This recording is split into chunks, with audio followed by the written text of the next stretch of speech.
നമസ്കാരം. ഇന്ന് നിശയിലേക്ക് ഏവർക്കും സ്വാഗതം. സഹകരണ ബാങ്കുകളിലെ തട്ടിപ്പുകളും പ്രതിസന്ധികളും നിക്ഷേപകരെയും സാധാരണക്കാരായ ജനങ്ങളെയും വലിയ തോതിൽ ആശങ്കാകുലരാക്കിയിരിക്കുകയാണ്. കരുവന്നൂർ സഹകരണ ബാങ്ക് തട്ടിപ്പുമായി ബന്ധപ്പെട്ട കള്ളപ്പണം വെളുപ്പിക്കൽ കേസ് PMLA കേസിൽ നിലവിലെ MP-യും മുൻ മന്ത്രിയുമായ K. രാധാകൃഷ്ണൻ പ്രഥമ ദൃഷ്ട്യാ കുറ്റക്കാരനാണെന്ന് കൊച്ചിയിലെ PMLA കോടതി നിരീക്ഷിച്ചിട്ടുണ്ട്. 2026 ജൂണിലാണ് കോടതി എൻഫോഴ്സ്മെൻറ്റ് ഡയറക്ടറേറ്റിന് സമർപ്പിച്ച അനുബന്ധ കുറ്റപത്രം സ്വീകരിച്ചുകൊണ്ട് ഈ ഉത്തരവ് ഇറക്കിയത്.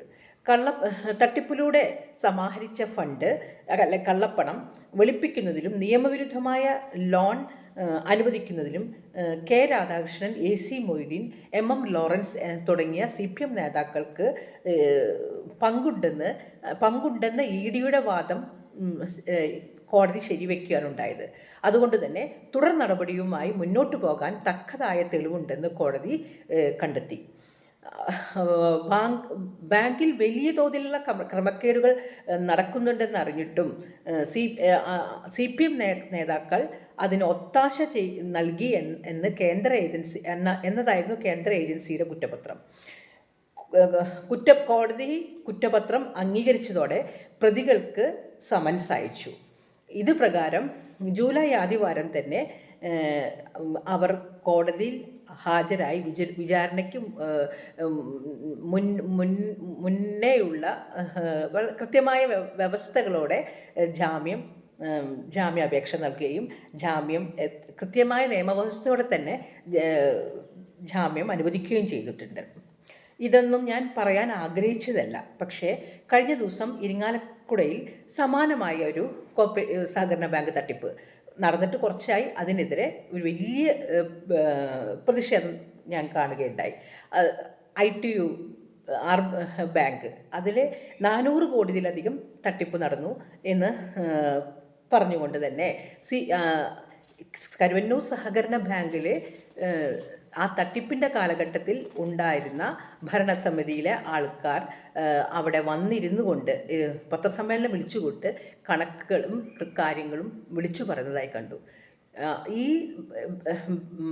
ഈ ITU ബാങ്കിൻ്റെ ചെയർമാനായിട്ടുള്ള നിലവിലെ ഇരിങ്ങാലക്കുട മുനിസിപ്പൽ ചെയർപേഴ്സണായ MP ജാക്സനാണ്. 40 കൊല്ലത്തോളം UDF ആണ് ഈ ബാങ്കിൻ്റെ UDFിൻ്റെ നിയന്ത്രണത്തിലായിരുന്നു ഈ ബാങ്ക്. ഈ 40 കൊല്ലത്തോളം തന്നെ ഇദ്ദേഹമായിരുന്നു ചെയർപേഴ്സൺ എന്ന് തന്നെയാണ് മനസ്സിലാക്കുന്നത്. അപ്പോൾ അത്രയ്ക്കും വലിയ, അതായത് ഒരു 4 പതിറ്റാണ്ടുകളായി ബാങ്കിൻ്റെ ചെയർമാനായി ഒരാൾ തന്നെ ഇരിക്കുക എന്ന് പറയുമ്പോൾ തന്നെ ഒന്ന് ആലോചിച്ച് നോക്കാം. ഇദ്ദേഹത്തിൻ്റെ ഭരണകാലത്താണ് ബാങ്കിൽ വൻതോതിലുള്ള ക്രമക്കേടുകളും പണം വകമാറ്റലും ഒക്കെ തന്നെ നടന്നിട്ടുള്ളത്. വലിയ തോതിലുള്ള സാമ്പത്തിക പ്രതിസന്ധിയെ തുടർന്ന് നിക്ഷേപകരുടെ ബഹളവും ഒക്കെ തുടർന്ന് റിസർവ് ബാങ്ക് ഡയറക്ടർ ബോർഡിനെ പിരിച്ചുവിടുകയും അതുപോലെ തന്നെ അഡ്മിനിസ്ട്രേറ്ററെ നിയമിക്കുകയും ചെയ്തു. അപ്പോൾ ITU ബാങ്കിൻ്റെ തട്ടിപ്പിനെതിരെ ആണ് ഇപ്പോൾ CPM രംഗത്ത് വന്നിരിക്കുന്നത്. അപ്പോൾ ഇവിടെ ഈ വീഡിയോ കൊണ്ട് ഞാൻ എന്ത് CPMൻ്റെ ധാർമ്മികതയെ ചോദ്യം ചെയ്തുകൊണ്ടുള്ളൊരു വീഡിയോ ആണ്. എന്ത് ധാർമ്മികതയാണ് CPMനെ ഈ കോൺഗ്രസ്സിനെ ചോദ്യം ചെയ്യാൻ? ഞാൻ വേറൊരു കാര്യം കൂടി പറയണമല്ലോ. ഈ കരുവന്നൂർ ബാങ്ക് തട്ടിപ്പ് കേസിൽ വലിയ പ്രതിഷേധങ്ങളും സമരങ്ങളും ഒന്നും കോൺഗ്രസും ചെയ്തിട്ടില്ല. കോൺഗ്രസും അത് വിട്ടു നിൽക്കുക തന്നെയായിരുന്നു. ഇരിങ്ങാലക്കുട ഭാഗത്തെ കോൺഗ്രസും അത് വിട്ടു നിൽക്കുകയായിരുന്നു. അപ്പോൾ എന്താണ് ഇപ്പോൾ വന്നപ്പോൾ പ്രതിഷേധിക്കണം. CPMനെ മുഖം നോക്കാതെ ഇതിൽ ഉൾപ്പെട്ട ഭരണസമിതിയിലുള്ള അംഗങ്ങളെ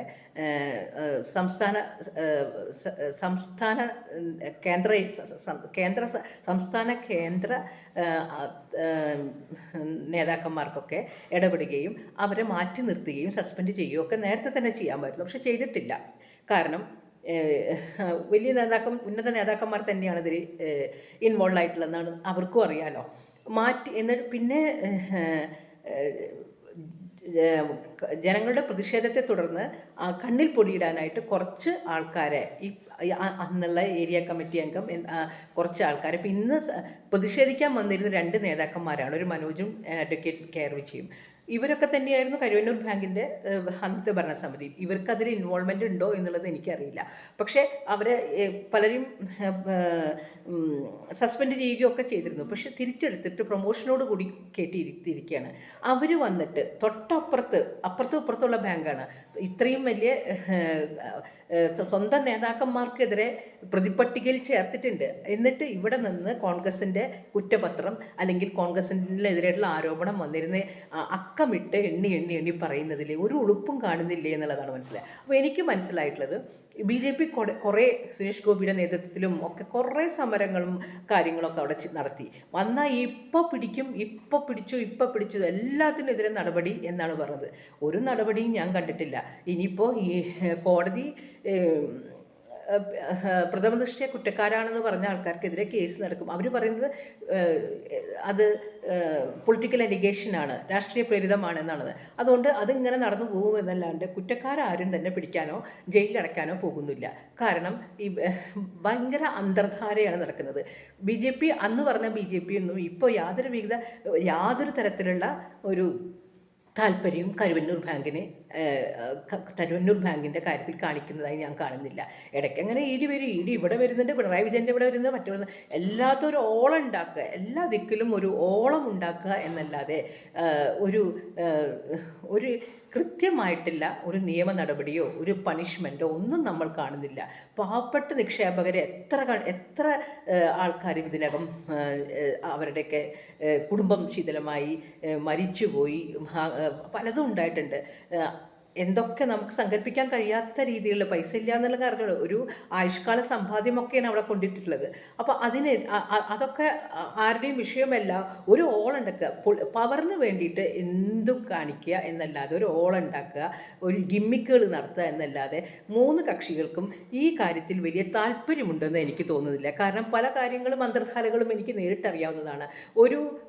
ഒരാളെ ജയിലിലടച്ചു, അയാൾ പേര് പറയുന്നില്ല, അയാൾ പുറത്തേക്ക് വന്നിട്ട് വേറെ ഏതൊക്കെയോ അയാൾ സ്വകാര്യ സ്ഥലങ്ങളിലൊക്കെ ഇൻവെസ്റ്റ്മെൻറ്റ് ചെയ്തിട്ട് വളരെ സ്വതന്ത്രമായി വിഹരിക്കുന്നുണ്ട് എന്നുള്ളത് എനിക്കറിയാം. അപ്പോൾ എന്നിട്ട് ഇവർ പോയിട്ട് കോൺഗ്രസ് ബാങ്കിൻ്റെ കുറ്റങ്ങൾ ഇരുന്ന് പറയാനായിട്ട് ഒരു ഉളുപ്പും കാണുന്നില്ല.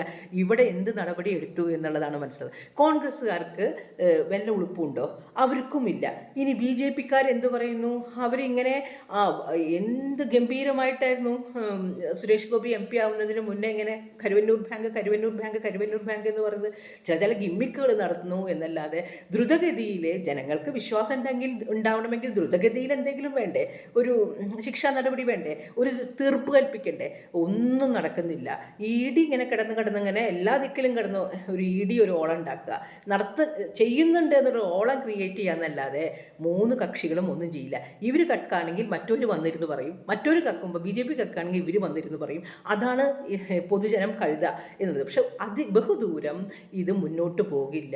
കാരണം രാഷ്ട്രീയക്കാരുടെയൊക്കെ തനി നിറം ജനങ്ങൾക്കൊക്കെ മനസ്സിലായിക്കൊണ്ടിരിക്കുകയാണ്. ഇത് ജനങ്ങളെ പറ്റിക്കുകയാണ്. ഇവർ തമ്മിൽ നല്ല അന്തർധാരയുണ്ട്. ഉളുപ്പുണ്ടെങ്കിൽ അങ്ങോട്ടും ഇങ്ങോട്ടും പറയുന്നുണ്ടാവും, ഞങ്ങൾ ഇവിടെ വന്നെന്ന് പറയാം, നിങ്ങൾ അവിടെ നിന്നും പറയാം, നമുക്ക് ഭരിക്കണമല്ലോ, ഇങ്ങനെ പോവാം, ഇതൊരു കൂട്ടുകച്ചവടമായിട്ട് അങ്ങോട്ട് പോകാം എന്നുള്ള രീതിയിലാണ് ഇപ്പോൾ നിൽക്കുന്നത്. കാരണം ധാർമ്മികത ആർക്കുമില്ല. ചുരുങ്ങിയ പക്ഷം ഒരു നവീകരണത്തിനായി CPMൻ്റെ ഉള്ളിൽ നിന്ന് തന്നെ ആൾക്കാർ വരണ്ടേ? ആ ആൾക്കാരെയൊക്കെ അങ്ങോട്ട് മാറ്റി നിർത്തി പുതിയ ആൾക്കാരെ കൊണ്ടുവന്നിട്ട് ഇത് കളവ് നടക്കുന്ന സമയത്തുള്ള ഭരണസമിതി അംഗങ്ങൾ തന്നെയാണ് ഇവിടെ വന്നിട്ട് ജാക്സനെതിരെ പറയുന്നത്. എന്ത് ധാർമ്മികതയാണുള്ളത്?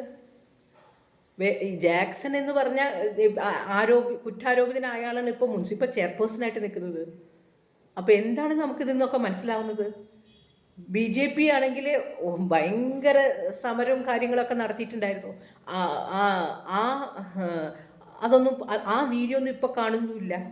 MP ആയതോടുകൂടി സുരേഷ് ഗോപി കരുവന്നൂർ ബാങ്കിൻ്റെ കാര്യത്തിലൊന്നും പറയുന്നതായി ഞാൻ കേൾക്കുന്നുമില്ല. ബഹുദൂരം പാവപ്പെട്ട നിക്ഷേപകരെയും ജനങ്ങളെയും വിഡ്ഢിയാക്കി ഈ മുഖ്യധാര രാഷ്ട്രീയ കക്ഷികൾക്ക് മുന്നോട്ട് പോകാൻ സാധിക്കില്ല. കാരണം പ്രപഞ്ച സത്യങ്ങളൊക്കെ ഉണ്ടല്ലോ, നമ്മൾക്കൊക്കെ കള്ളത്തരത്തിനെ കൺസീൽ ചെയ്യാം. കുറേ കാലം ആൾക്കാരെ വഞ്ചിക്കുകയൊക്കെ ചെയ്യാം.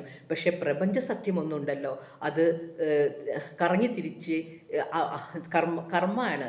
അവർ കർത്തവനിലേക്ക് വരിക തന്നെ ചെയ്യും. കുറേ കാലം ആര് കേൾക്കണ രണ്ടുപേര് വന്നിരുന്ന് പ്രസംഗിക്കുകയാണ്.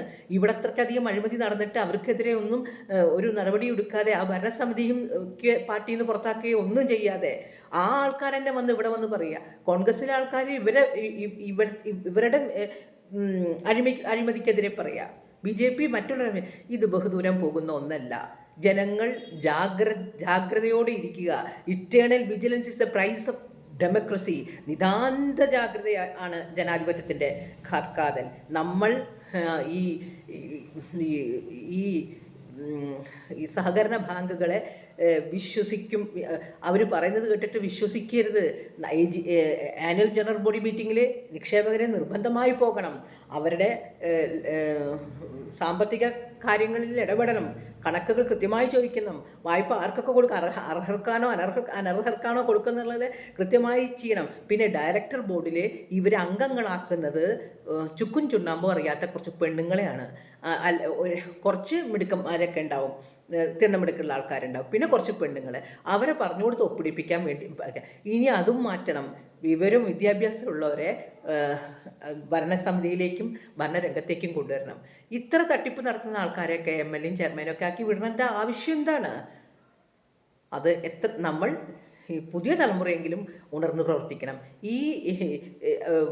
ഈ തട്ടിപ്പിൽ നമ്മളിനി വീഴണ്ട. അവരെ കെട്ടുമെന്ന് പറയണു, ഇവരെ കെട്ടുമെന്ന് പറയും. ഇവർക്കൊന്നെതിരെ നിയമ നടപടിയില്ല.